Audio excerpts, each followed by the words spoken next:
То есть насколько необходимы экологи сейчас у нас здесь и могут ли они как-то пригодиться в крупных компаниях? Добрый день, меня зовут Канакей. Меня зовут Санджар.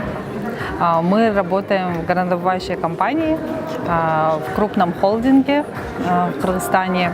На самом деле ситуация экологии с каждым годом ухудшается. И говорить о нашем личном опыте профессиональном нам очень не хватает специалистов в области экологии, именно знающих эту сферу, еще большим плюсом английского языка. Да? В данное время не хватает таких специалистов.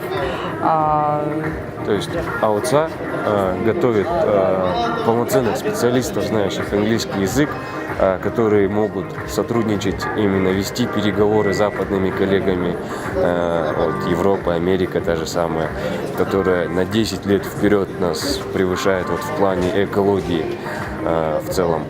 И компании нуждаются именно в таких специалистах, знающих английский язык, для того, чтобы перенимать опыт с Запада. И именно наша компания привлекает иностранцев,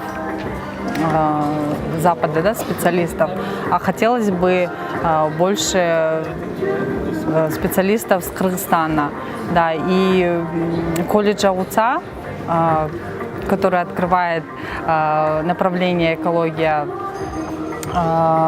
мне кажется, даст большой потенциал, да, в развитии в сфере экологии, в развитии именно рынка в Кыргызстане. Это отличный старт.